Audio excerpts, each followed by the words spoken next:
Hi, I'm Desiree. Welcome to my dark happy place.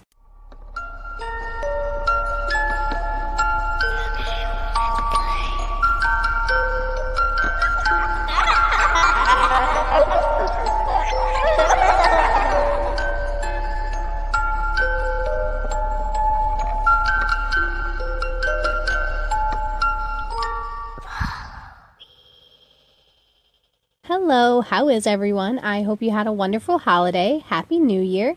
Thanks for joining me for episode number 8, our first episode of 2024.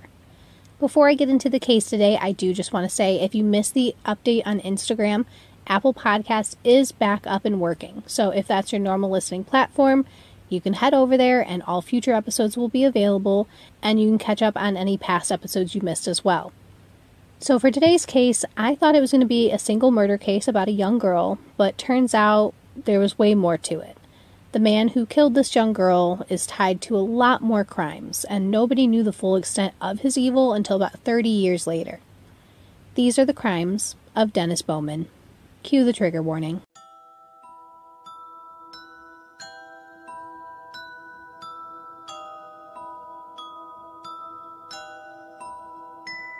Today's episode is intended for mature audiences only. The topic today contains real events that happened to real people. There will be descriptions of very sensitive subjects, such as child sexual assault, rape, dismemberment, kidnapping, and murder. Listener discretion is advised.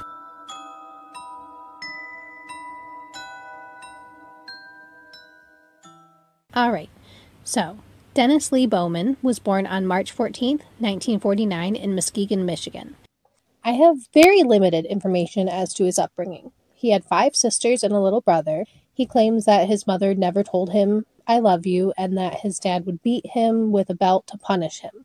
He claims he was the only one of his siblings to get that abuse from his father. He also said that his parents often didn't remember his birthday. So he, according to him, didn't have a good childhood at all. Around the age of 20, he got married to a woman named Brenda, and she was a heavier-set woman with curled bangs who worked at the jewelry counter at Meijer. Dennis had been in the Navy Reserves, and he had reddish-brown hair, a goatee, and wore wire-rimmed glasses. At some point, the couple ended up in Virginia. I don't know if Dennis and Brenda moved there, or if he was in the reserves there, and that's where he met Brenda. Either way, they were in Virginia now. Dennis and Brenda decided they wanted to start a family, and right around March of 1976, they adopted 21-month-old baby girl who was named Alexis Miranda Badger. She had been born on June 23rd in 1974 in New Orleans, Louisiana. Her biological mother, 17-year-old Kathy Turkanian, had placed Alexis up for adoption at 5 months old. We're going to take a second and talk about Kathy because she does come back later in the episode. Now, Kathy didn't have the best upbringing. She was one of 6 kids, and some of the kids had different dads, so Kathy had a stepdad. Her stepdad was in the Navy, and they moved around a lot, 7 times before she was in the 7th grade to be exact. That had to be tough, never having one place to be able to settle into and get a consistent group of friends going or anything like that. It had to be tough moving around that much as a kid. Her mom, Shirley, was very overwhelmed by the children, especially one of Kathy's siblings who had epilepsy. By the age of 12, Kathy had been molested by one of her mom's friend's husbands, and she'd also been raped. In 1972, at 14, Kathy ran away from her home in Virginia and hitchhiked her way to Memphis, Tennessee. Once she made it to Tennessee, she took a Greyhound to New Orleans, and this is where she met 19-year-old Randy Badger. He'd also hitchhiked his way to New Orleans, but he had come from L.A. Randy and Kathy hit it off right away. They started spending a lot of time together, eventually moving in together, and they both started working at a circus sideshow together. In December of 1972, she and Randy went to South Carolina and they got married, with her parents' permission, of course, because he was an adult and she was a minor. Within less than a year, she was pregnant with baby Alexis.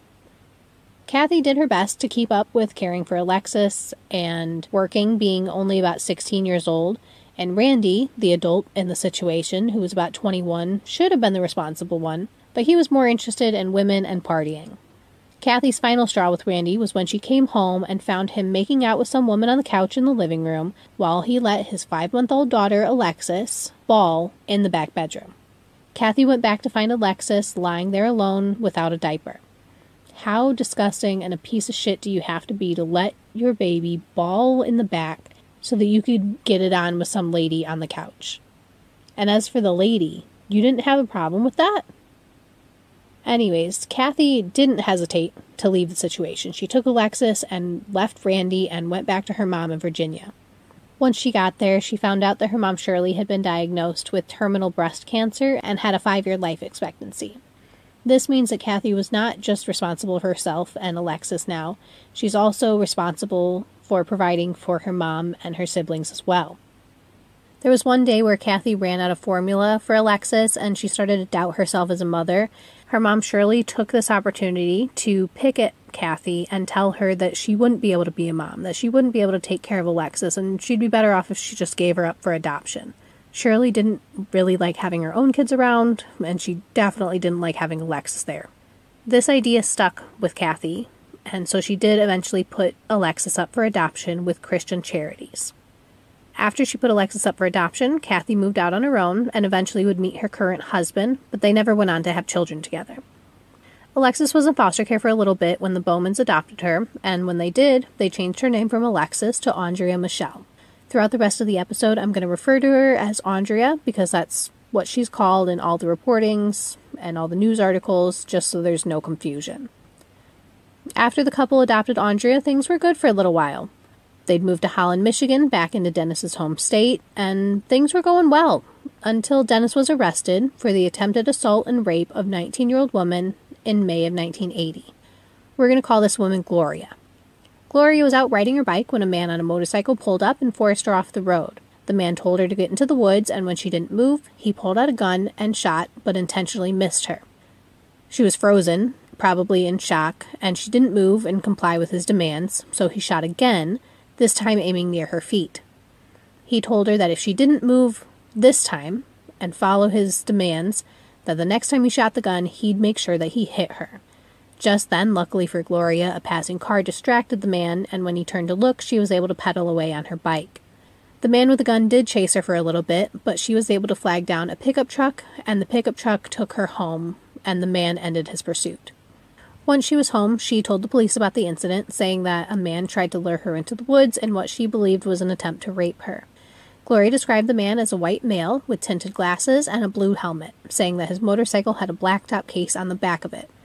Based on that description, police picked up Dennis, and Gloria went down later that day to identify him out of a lineup. He pled guilty to assault with intent to commit criminal sexual conduct in 1981, and prosecution gave him a deal, of course, and he was sentenced to 5 to 10 years. A psych eval was done, and based on that, the judge decided that Dennis would be a danger to women if he was released. Brenda stayed by his side the entire time, supporting him through all of it. The fact that the judge and the psych eval said that Dennis would, keyword, would, be a danger to women if he was released might make you think that he'd end up serving out the heftier end near the 10-year maximum part of his sentence. But no, of course not. He was released after the minimum of 5 years in 1986. While he was in jail, there's a gap of information. We don't really know much about what was going on with the Bowmans, besides him being in jail, but we do know that Andrea was in middle school and she was part of the school band. At the beginning of her freshman year of high school, Dennis and Brenda had a little girl of their own named Vanessa in October of 1987. Now, that's not to say that Andrea wasn't theirs, I'm just meaning that Vanessa was biologically their child. This wasn't another adopted child. Apparently, Andrea was more like a parent to Vanessa than she was a sister.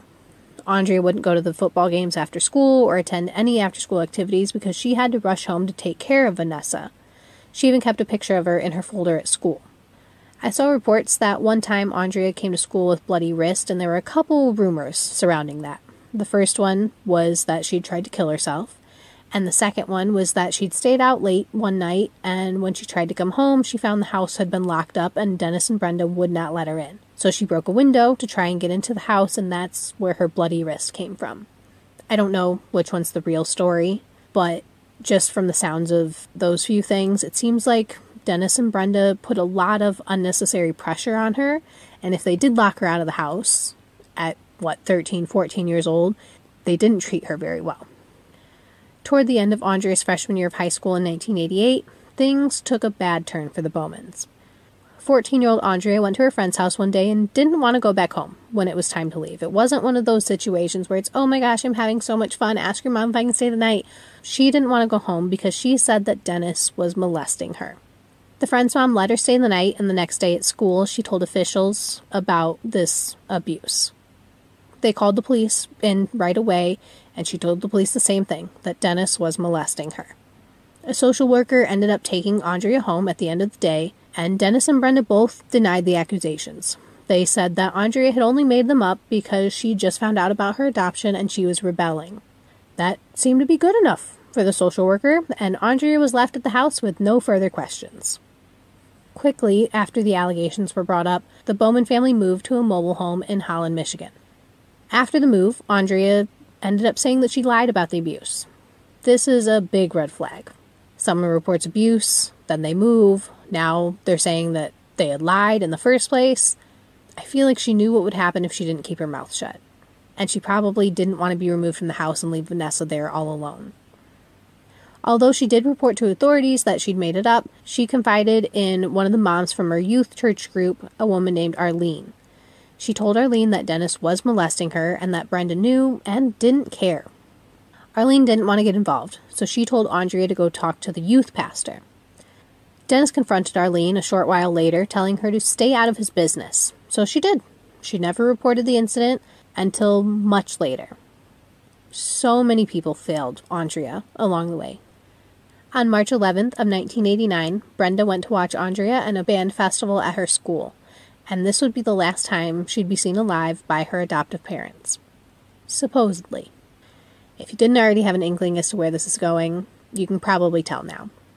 Later on that same day, Andrea was reported missing by Dennis while Brenda was at work after the band festival. Dennis said he'd been out visiting with family, and when he came home, he saw that Andrea had stolen about $100 from them, and that she seemed to have run away. Dennis told police that Andrea was a troubled girl, and that she frequently fought with Brenda, and had once run away to a friend's house. Dennis called around to Andrea's friends and asked if they knew anything, and police originally didn't suspect anything. I don't know how they didn't. Based on the reports that were made, weren't there a paper trail to tell them that something was wrong? After a little bit, the police did briefly investigate Dennis, but they said there wasn't enough evidence to charge him with any wrongdoing. He wasn't ruled out as a suspect, but he was never formally considered a suspect either. Based on Dennis's word and the short investigation, police categorized Andrea as an endangered runaway and moved on with the investigation, passing it off to the Youth Services Bureau. Brenda told police that Andrea had actually stolen $150 out of their dresser, not the originally reported $100. Because of this stolen money, police ended up issuing a warrant for Andrea for larceny, listing Dennis as the victim. Was that necessary to issue a warrant for the missing child for stealing an extra $50? From time to time, Brenda would call police with tips about sightings of Andrea. She called them at the end of March, saying that Andrea had been found at a 7-Eleven, and then again in June said that she heard Andrea had been seen hanging out with a group of boys. Then in October, she told police that a friend said they saw Andrea at the checkout counter at Meijer, and that Andrea had dyed her hair and that she was pregnant. Nothing ever came of these tips. In 1990, Andrea was still missing, with no leads, and the Bowmans ended up moving to Hamilton, Michigan, which is a city that's a couple miles from Holland. Andrea's missing poster has her listed as a white female with brown hair, green eyes, about 5'5" and 115 pounds. It says that she has pierced ears and that she might have bleached her hair, and she's also known to answer to Alexis or Alex. 1993 rolled around and Andrea was still not found, and there were no solid leads as to her whereabouts.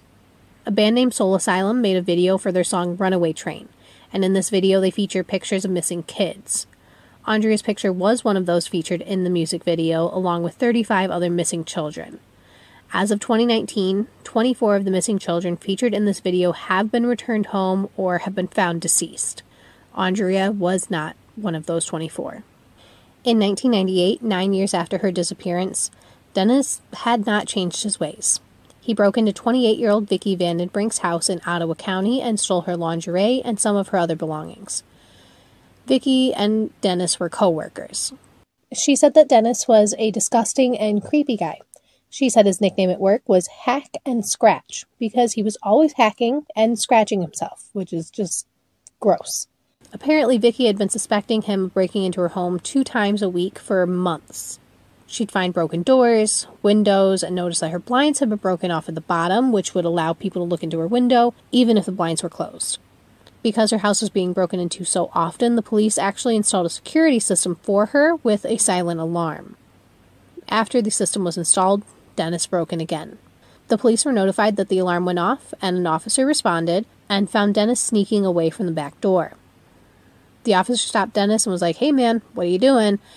And Dennis, being caught red-handed, leaving the scene of a crime, was just like, "Oh yeah, my bad, officer. My wife Brenda and I are actually staying with Vicky for a while." And the officer was just like, "Oh, okay, sorry sir, didn't mean to bother you. Go on about your day." And just let him leave. After letting him leave, that's when the officer decided, "Oh, I should probably call Vicky and make sure this is true, that this is an actual situation." So he called Vicky and she's like, "No, Dennis is not staying with me." So the officer realized Dennis lied to him. I don't know why the officer didn't think to detain Dennis and call Vicky and then let him go if she corroborated his story. Doesn't make sense to show up to a break-in and then have somebody there sneaking away and just let them go. Might as well have just not shown up in the first place. Dennis was picked up by police not long after they discovered his lie, and this time he had a different story. This time he said he'd actually gone there to use the bathroom, saying that when his daughter Vanessa was selling Girl Scout cookies, he'd been there, and so he was familiar with the house and didn't think it was a big deal to just stop in and use her bathroom. The police were like, you lied before. I don't believe you. And they asked to search his property, to which he agreed. In an outbuilding loft, the police found a black duffel bag full of Vicky's lingerie, a short-barrel shotgun, a black sweatshirt, a mask, and they found pry bars in his truck. What would he have done if Vicky was there? They found the shotgun and a mask with the lingerie that he stole, so why would he have taken a gun with him if he wasn't planning to use it? After finding all of that, he was arrested for breaking and entering. Dennis wrote a letter to the judge before sentencing that basically said he was a dad and that it was the most important thing to him, saying, quote, "I am the father of 2 lovely daughters, one 25 and the other 11, and feel that being a parent is one of the most important and sobering things a person can undertake," unquote.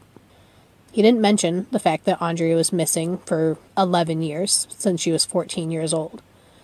His attorney wrote up a sentencing memorandum and made sure not to include any of his prior charges, like the time he'd spent in jail for attacking Gloria and the prior break-ins at Vicky's that police believe he'd been involved in. His lawyer also presented letters from those who were close to Dennis to show that he had good character and was a stand-up guy. The letters that were given to the judge were from a counselor who ran Dennis's sex offender group treatment program, the principal of Vanessa's elementary school, Dennis's boss, and a congregant at Christ Memorial Church who noted that Dennis had taught Sunday school to kindergartners for the past 6 years.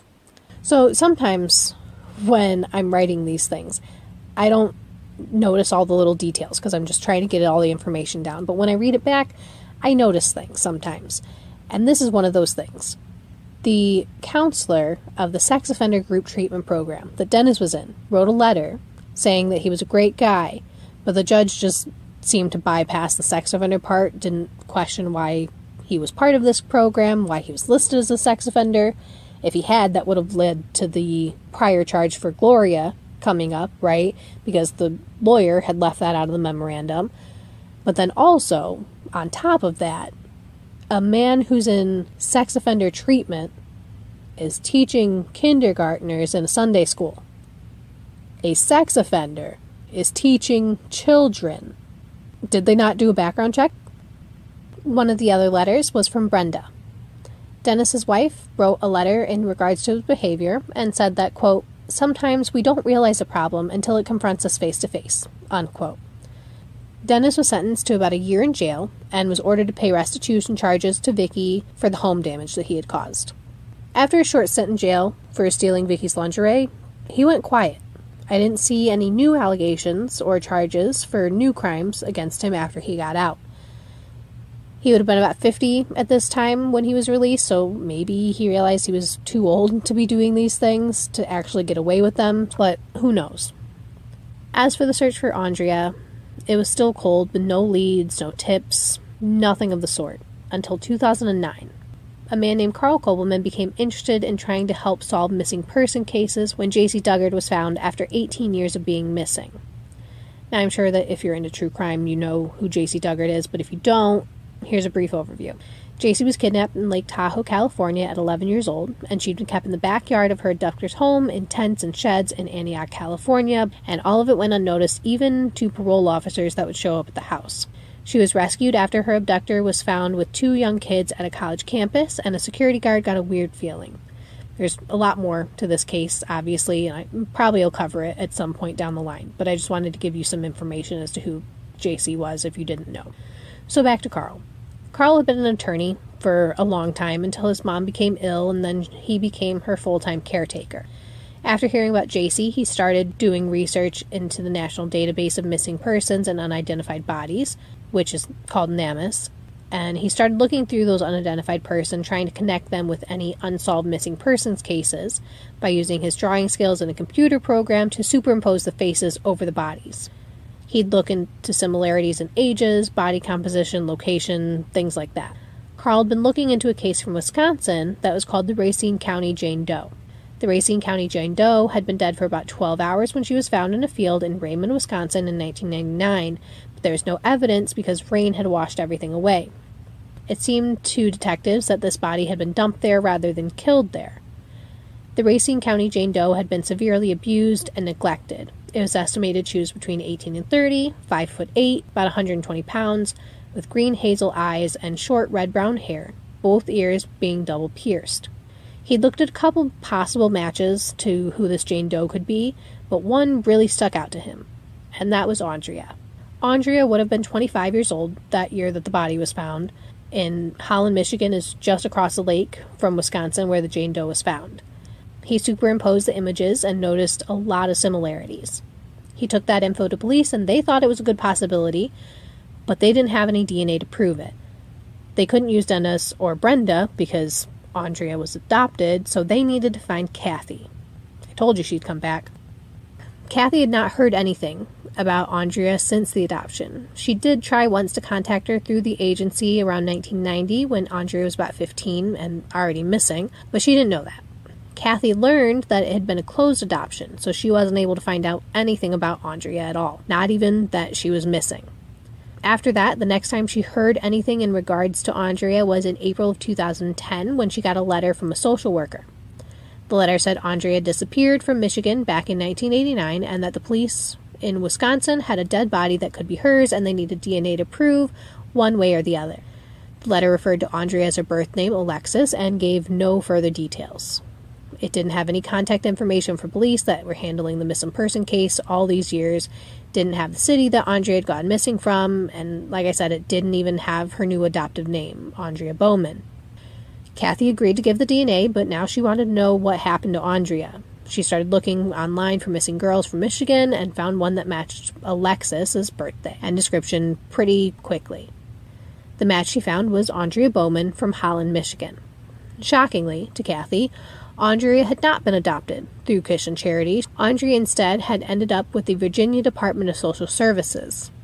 Shirley, Kathy's mom, had told the agency that Andrea had been born with fetal alcohol syndrome and that Kathy had been taking LSD when she was pregnant, neither of which were true. That's why Kathy was surprised to find it was a closed adoption, because that's not what she had signed up for, but Shirley had made it that way. Just because she didn't want her own kids, she didn't want to see her daughter being happy as a mother. After finding the possible match, Kathy went on a website called Classmates.com where she was able to somehow come in contact with Carl. The two shared a similar thought that the Jane Doe was probably Andrea, so they started talking and they worked together to try and get down to the bottom of things. They gathered the DNA from Kathy so that it could be tested. They fixed up a Facebook page that Kathy made for Andrea and hoped to hear something soon. While they were waiting, Kathy got a hold of a retired Michigan detective that knew of Andrea's case, Detective Pat O'Reilly. Detective O'Reilly told Kathy that he believed police had botched the case from the jump, and he urged her to look back into Dennis, so she did just that. She submitted a Freedom of Information request on Dennis, and that's when she learned of his criminal history. After that, it all started to click for her. She believed that Dennis killed Andrea. She started making Facebook posts about Dennis on the page that she had made, accusing him of having something to do with the disappearance and using his record as her proof. She and Carl went to Missing in Michigan, which is a conference organized by the Michigan State Police designed to raise awareness about cold cases and hopefully generate some leads. Kathy was surprised to find Brenda and Vanessa were both there as well. Kathy went off on Brenda, saying things like how could she not have done something, and calling out Dennis again, accusing him of being involved in Andrea's disappearance. Carl was able to talk with Brenda despite Kathy's outburst. Brenda told him that she and Dennis had cooperated with police, even showing him the binder that she kept with notes and tips and missing flyers that she had made. She was fully convinced that Andrea had simply just run away, and she didn't believe that Dennis had anything to do with it. Carl asked Brenda about Dennis's criminal history, and she said of course she didn't forget what he had done, but that she'd forgiven him because she took marriage very seriously. Kathy went off again about the abuse and the starvation that she heard Andrea had supposedly suffered under Brenda and Dennis's care. This is when Vanessa jumped in, coming to her mom's defense against Kathy, and eventually they all ended up parting ways after the screaming match before things escalated any further. Kathy and Carl hired Jeffrey Floor, which is a former Michigan State trooper, to help him look into Andrea's case even more. He got Andrea's file from police and discovered papers from her original molestation accusations 4 months before she disappeared. The report showed the police went out to see about the abuse allegations, but that they decided they were untrue after very little investigation. And that's how kids fall through the cracks. Getting the testing done on the Racine Jane Doe took a couple years because she had to be exhumed for the testing, but in 2013, through DNA profiling, which is a process similar to a paternity test, they were able to determine that the Jane Doe was not Andrea. In November of 2019, it was discovered that the Racine County Jane Doe was a woman named Peggy Johnson, who'd been beaten and killed by a woman named Linda LaRoche. A few days after the discovery, Linda was arrested for the murder and convicted in March of 2022, her first-degree murder, and sentenced to life without parole. Allegan County Sheriff Detective Chris Haversink took over Andrea's case sometime around 2013 and would meet with Kathy or Carl whenever they were in the area, and he agreed that Dennis was suspicious, but that there wasn't really much they could do without any real hard proof. Kathy was very convinced that Dennis had murdered Andrea, even without having concrete proof. She said, quote, "I found out this horrible person's background and I deducted that nobody else would have done this to her," unquote. Kathy said that she thought Dennis had killed Andrea and then buried her in their backyard. The idea came about after the convention, where she had met up with Brenda. When they left, she and Carl went and sat outside the Bowman's house, looking on Google Maps and watching the home. After zooming in on Google Maps, Kathy saw a concrete slab, like a patio, in the backyard, and she believed this is where Andrea would be. In November of 2019, at 70 years old, Dennis Bowman was arrested for the 1980 murder of Kathleen Doyle. No, you didn't miss anything. I haven't told you about Kathleen yet. For almost 40 years, there was no suspicion that Dennis was involved at all. Kathleen Doyle was a 25-year-old woman who had been found murdered inside of her home in Norfolk, Virginia on September 11th of 1980. Before her murder, Kathleen had her friend Vivian Mahoney over the night of September 9th. They drank some wine, had a girls' night, and just some conversation. Vivian left between 9 and 9:30 that night. The next day she called Kathleen in the morning and then again at night, but she got no answer, which was strange to her. On September 11th, Vivian called Kathleen again for a third time, and she still got no answer. So her and her husband, James, drove to Kathleen's at 9432 Granby Street. At about 12 p.m., they pulled up, and as Vivian walked to the door, she noticed that the screen door was unlocked, the porch light was on, there was mail in the mailbox still, 2 newspapers at the front door, and all of that was very strange for Kathleen because she was somebody that was normally on top of everything.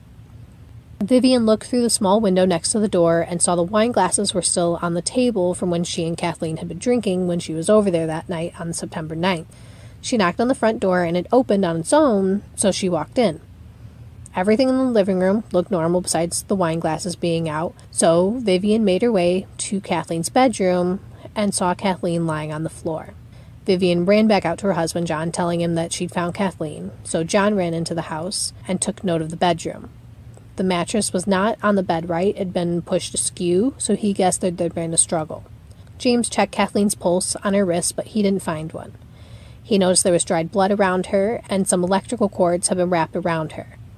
Both James and Vivian tried to call the police, but this was before cell phones. They weren't able to get the phone in Kathleen's kitchen to work, so James ran next door to call for the police.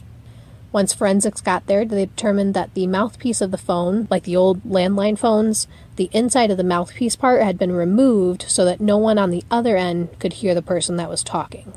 Kathleen had been raped and murdered in her Ocean View neighborhood while her husband, Lieutenant Stephen Doyle, was deployed with the U.S. Navy as a pilot aboard the USS Eisenhower in the Indian Ocean. He'd been deployed since April. The couple had only been married 9 months, and this means that he was deployed for about 5 months of their marriage. They didn't even get a chance to enjoy being married to each other for long before he had to leave, and now they would never get that chance. Not only was her husband part of the Navy, but she was also the daughter of a naval officer.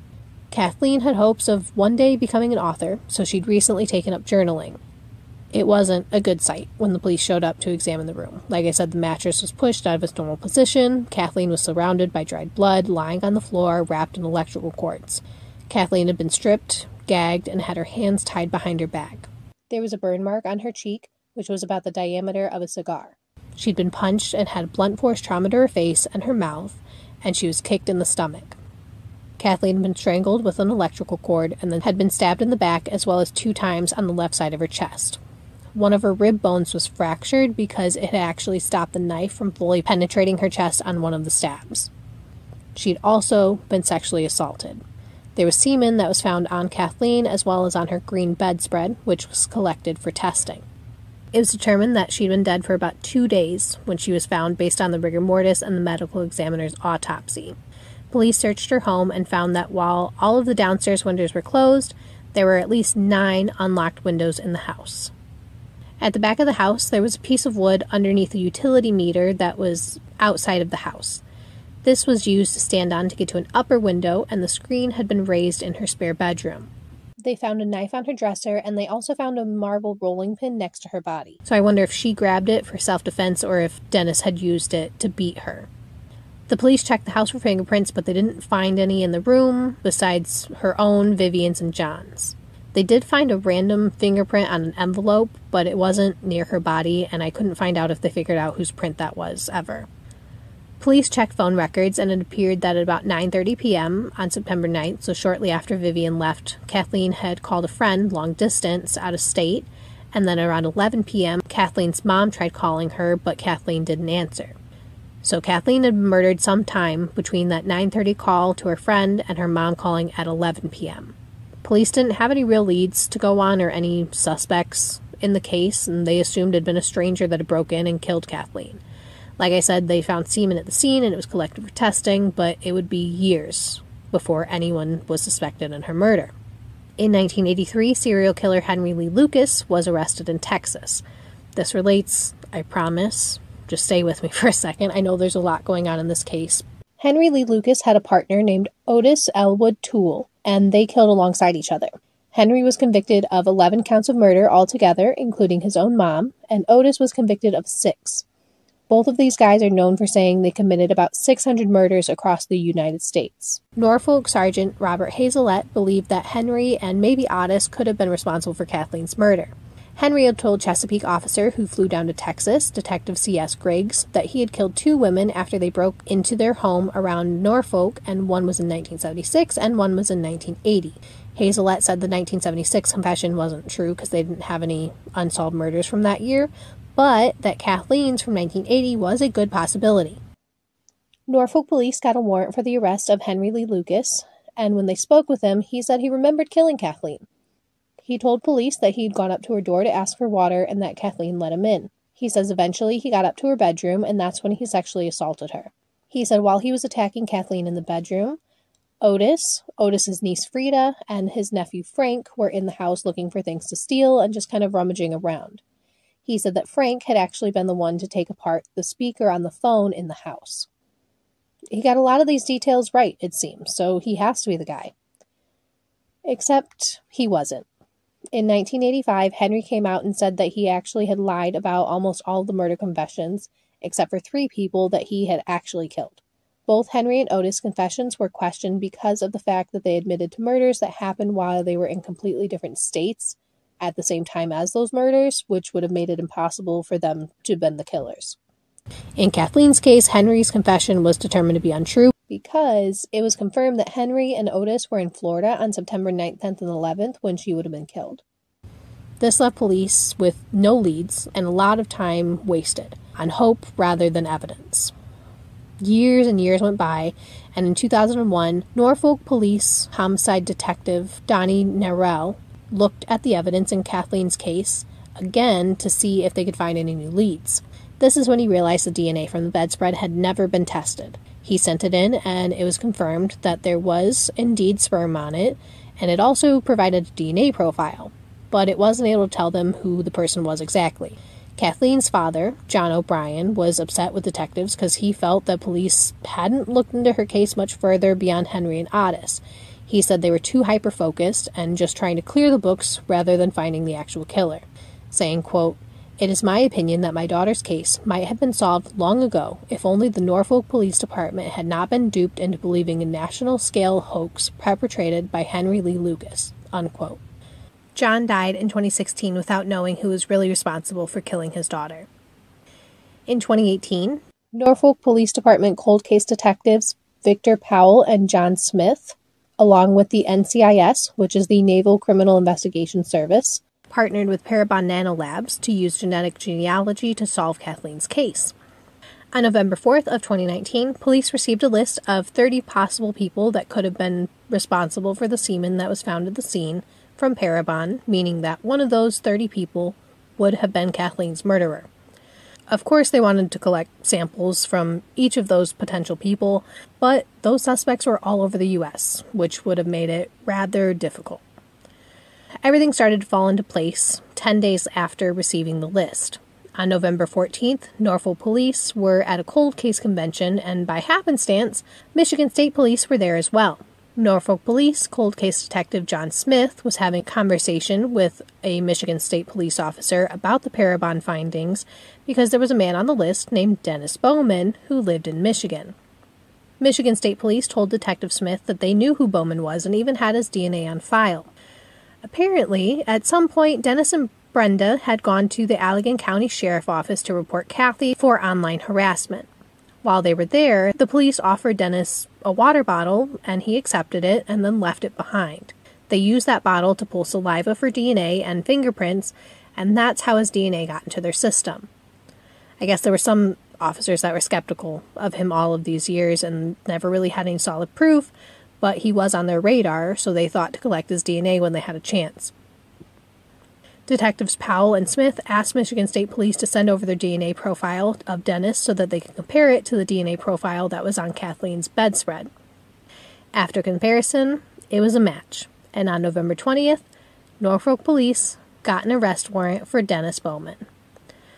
Altogether, it took the Norfolk Police Cold Case Department, the NCIS, the Norfolk Commonwealth Attorney Office, the Allegan County Sheriff's, Michigan Sheriff's Office, and the Michigan State Police to get the evidence to arrest Dennis.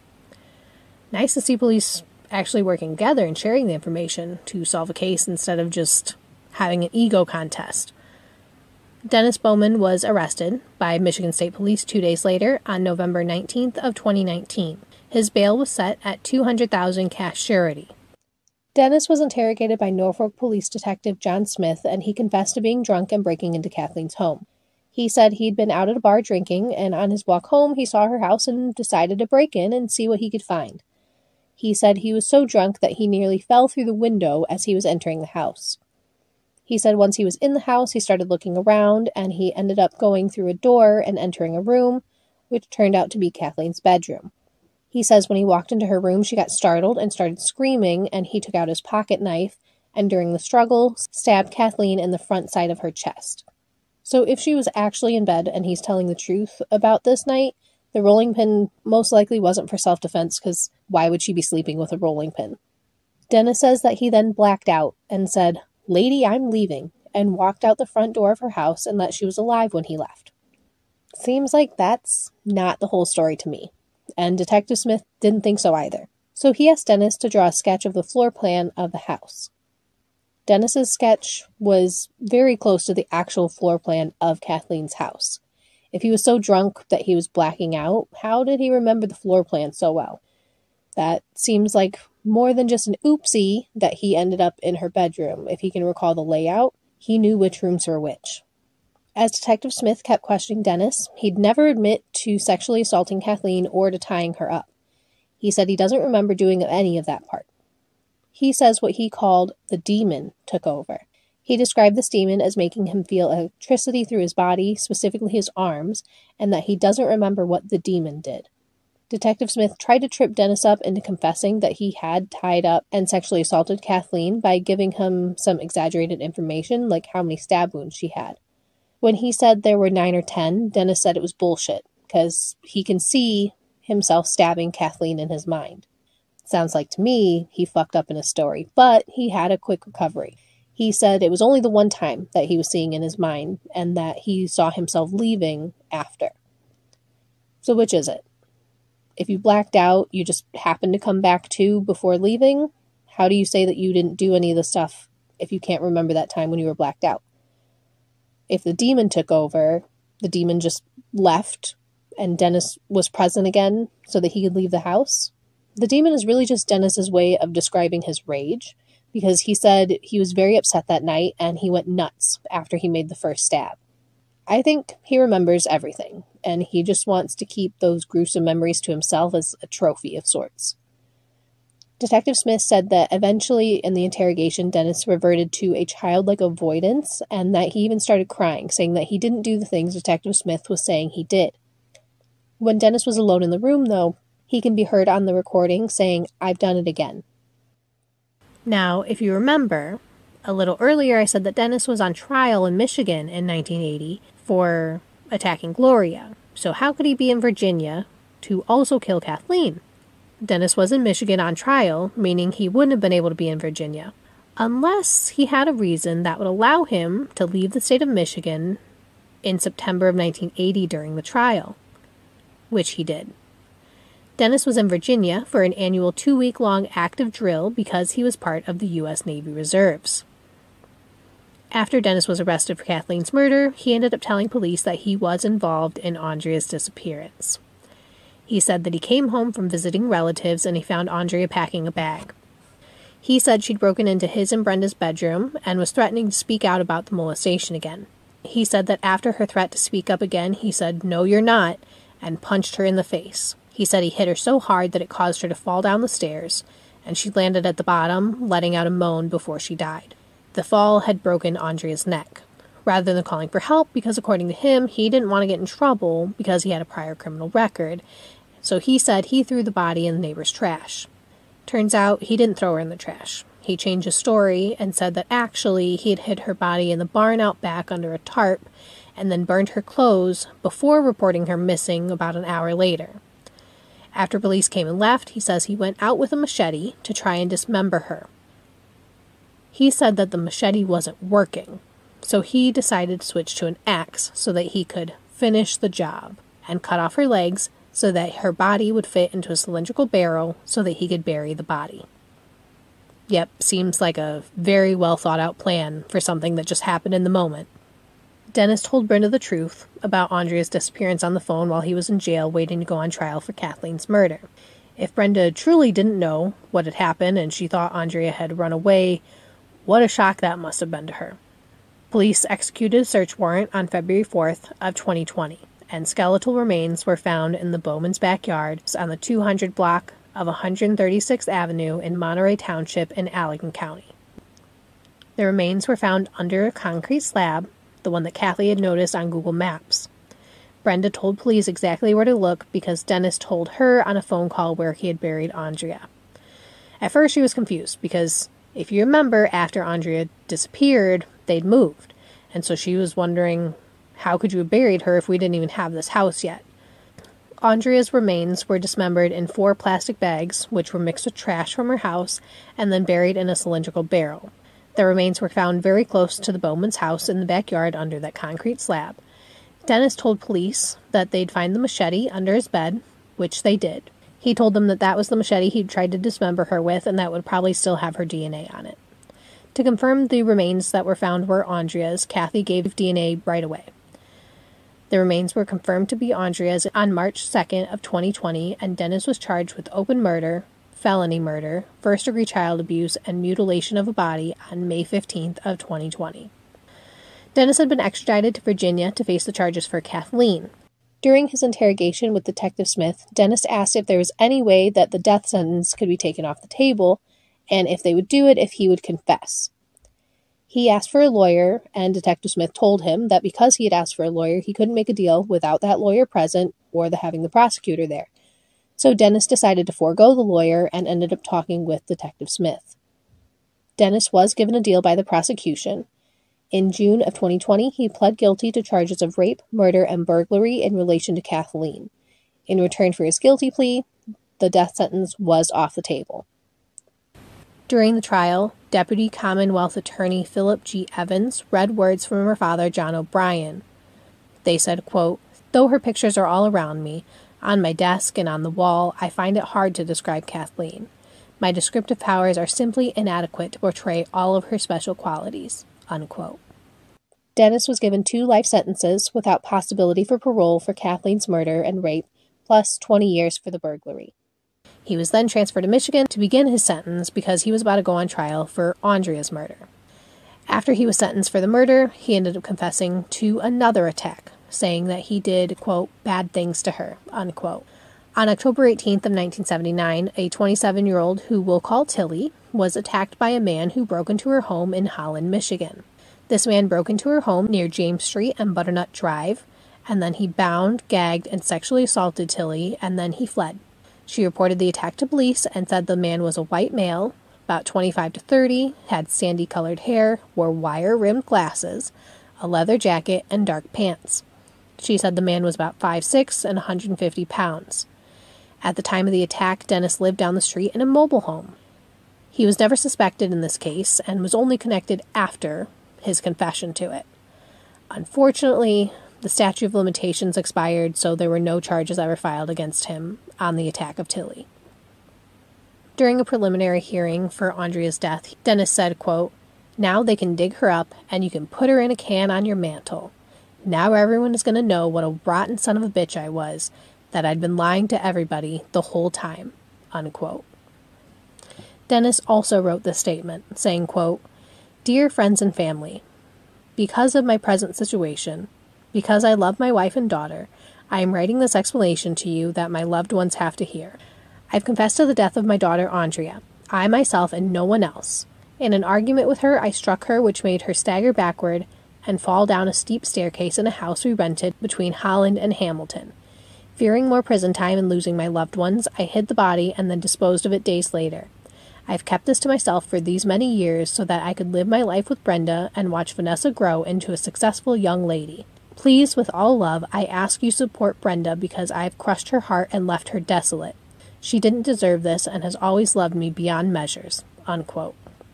You know who else didn't deserve this? Andrea. She didn't deserve any of it, so please save your "oh pity me and pity Brenda" speech. Brenda stood by you and told Andrea that she was lying when she came to her saying that you were molesting her. Dennis became the prime suspect in an abduction and attempted rape case in February of 2021. I mean, are we surprised about that? Melissa, which is the fake name used in an article, not her real name, was attacked in September of 1989.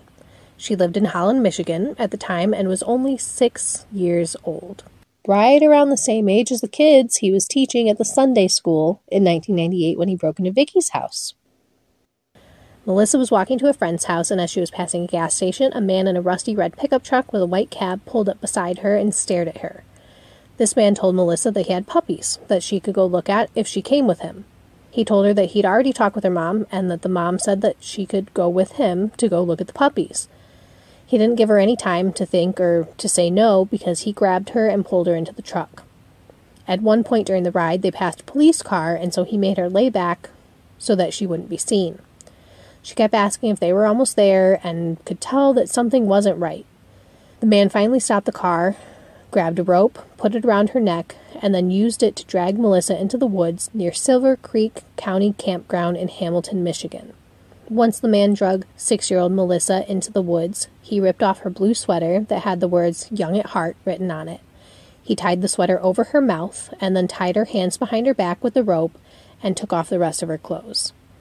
Melissa felt him kneeling over her, but all of a sudden, some dogs started barking, and so he ran off, probably assuming someone was coming. The ruse to get her into the car with the puppies came full circle there, because he thought the puppies would be her downfall, but turns out that puppies ended up saving her. Melissa was able to untie herself, and she ran naked and barefoot to flag down a car. Police were called, and they showed up at Melissa's house later that night, and she told them what happened. She told them that she could smell the paint on him and remembered how rough and dirty hands were feeling when they were stroking her cheek and putting her hair behind her ear. She gave police enough information for them to come up with a sketch. Melissa's case eventually went cold, and the statute of limitations ran out. Melissa believes that Dennis is responsible for her attack. She hoped that he'd confess just like he did with the other ones, but he never did. To Melissa, his prior charges, the fact that he lived in the area, similarities when comparing the sketches and the descriptions of the man and his truck, leave her with very little doubt that he was the one that kidnapped and tried to rape her that day. Turns out that in September of 1989, Dennis was working in a nearby dock, staining boats, which would explain the paint smell and the rough, dirty hands. He probably would have just been leaving work at the time when Melissa was abducted. Police had found a rope at the scene of Melissa's attack, which they kept in evidence, and eventually they tested it with DNA to see if it would match Dennis, but it was not a match. Even though the results said it wasn't a match, they haven't completely ruled him out as a suspect, and they're hoping that it can be retested in the future. On December 22nd of 2021, Dennis pled no contest to second-degree murder in Allegan County Circuit Court to Andrea's murder. The trial started January of 2022. Brenda and Dennis had been married for almost 50 years, and although she described herself as taking the marriage very seriously, she did testify against him in this trial to bring justice for Andrea. Now, normally a wife can't testify against a husband and vice versa, but according to Michigan law, if it involves a child, the rule does not apply. Brenda testified that Andrea was rebellious and had trouble in school. She confessed that Andrea had come to her, saying that Dennis was molesting her, but that she just brushed it off and told Andrea that she was lying and didn't believe her. So Andrea told multiple people what was happening to her, and it just nobody cared enough to help her. That's the reason people don't come forward when things like this happen, because of the reaction like this, where people don't believe them or care enough to try and do anything about it. Brenda said that the day Andrea went missing, Dennis had come to her work to tell her that she had run away and taken money from the baby's dresser. She was in tears, talking about how she made a bunch of missing person posters to try and help find Andrea because she really never suspected anything so vile. When Dennis confessed on the phone to Brenda while awaiting Kathleen's trial, Brenda said this was Dennis's version of events. He and Andrea were arguing when he slapped her, causing her to fall down the stairs, killing her. He originally said that he'd put her in a box and threw her in the trash, but eventually confessed the real story of where Andrea was. Dennis told Brenda that Andrea was right under her nose, which made her very confused. He said that Andrea was buried in the backyard the whole time, and she had the same question about how could Andrea be buried here if we didn't even have this house when she went missing. He told her that he had buried Andrea at their old house, the one that she had died at, and then when they moved about a year or two later, as soon as the papers were signed and they had that new house, he went back, dug up her body, and then moved her to the new house where he reburied her. Allegan County Prosecutor Myrene Koch called Gloria, Melissa, and Tilly to be witnesses in the trial. When she spoke about Andrea, Prosecutor Koch said, quote, "Andrea was courageous and strong. She was someone who stood up for herself even in the face of abuse. Andrea lost her life. She lost her potential, and she was given only a series of nevers. She would never go to prom or graduate high school. She would never go to college or find a career that she loved. She would never get married or have children of her own. She would never enjoy growing up and growing old, surrounded by family and friends who loved her." Unquote. On February 7, 2022, Dennis was given an additional 35 to 50 years in prison on top of his life sentences for the murder of Andrea. He was already sentenced to life for Kathleen's murder, meaning he'll never truly serve any sentence for Andrea's murder. He'll serve out his life sentences in Virginia. Allegan County Circuit Judge Margaret Zugich Baker said this was the most disturbing case she'd handled in 40 years, saying, quote, "His numerous assaults, his behavior in this case, other convictions all indicate Mr. Bowman is a serious, dangerous man that has harmed many communities, many families," unquote. Judge Baker said during Dennis's sentencing, quote, "It's impossible to even articulate the words to describe what he has done. Reading what he has done is sickening," unquote. Dennis was sent back to Virginia to serve his sentences on February 17th of 2022. He is currently serving out his life sentence at the River North Correctional Center, which is a medium-security prison in Grayson County, Virginia. Kathy said she's going to try for custody of Andrea's remains so that she can have a proper burial as Alexis Badger, which is her birth name. Kathy said she's sorry she had to give her up for adoption, saying, quote, "I'm having her cremated and bringing her home with me. She's my child. She belongs with me. No mother would do otherwise. And then when I'm buried, she'll be buried with me," unquote. After looking into more unsolved cases, Kathy and Carl suspect Dennis was involved in a couple of other unsolved murders. The first one is the murder and sexual assault of Deborah Polinsky in 1977. Deborah was a 20-year-old from Holland, Michigan. One day she just didn't show up to work, so one of her co-workers went to her house and found that Deborah had been stripped, sexually assaulted, and stabbed. Her German Shepherd was standing guard over the dead body. The second they suspect Dennis was involved in is the 1970 murder of Shelley Speet Mills. Shelley was a 19-year-old newlywed who lived in Grand Rapids, Michigan. Her mom brought her lunch and found that Shelley had been stabbed to death. Some others were right around the time that Melissa was abducted and attacked by Dennis. One was a 13-year-old girl who was nearly pulled off the street and abducted. There was also a 9-year-old girl who was stopped and blocked while riding her bike by a man who opened his car door asking her to get in so they could go and get some ice cream. There were also 2 siblings, a 9-year-old and 11-year-old, who were walking near Van Rolte Elementary School when a man in his 30s stopped them while he was driving a red truck. The man was wearing blue jeans, a blue winter jacket, and offered them money to come and get in his car. They said no, so he got out and chased them on foot. Dennis's sister-in-law gave Kathy and Carl pictures of a truck that Dennis used to drive, which apparently looked very similar to the descriptions of the red truck that was in a lot of the statements from these victims. A lot of these make sense. The time, the area, the methods, the ages. I can see why they think he's involved in these cases. I wonder if there are any other from the time after he was released for breaking into Vicky's house and his arrest for Kathleen's murder. I mean, that's a 20-year span.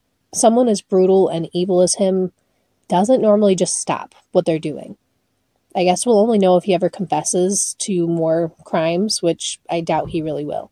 I suggest you go to the Facebook page that Kathy runs, which is called Justice for Andrea. She posts pictures and has a bunch of information on there because she has all the criminal records.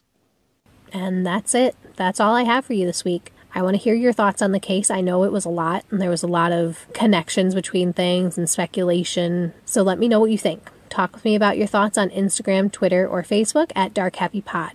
I'll be posting pictures like always on Instagram so that you can see who I talked about today. You can find this and all future episodes on Spotify, Apple Podcasts, or wherever you're listening now. You can find all of this information all in one place at the website mydarkhappyplace.com. I'll be here next week with another episode.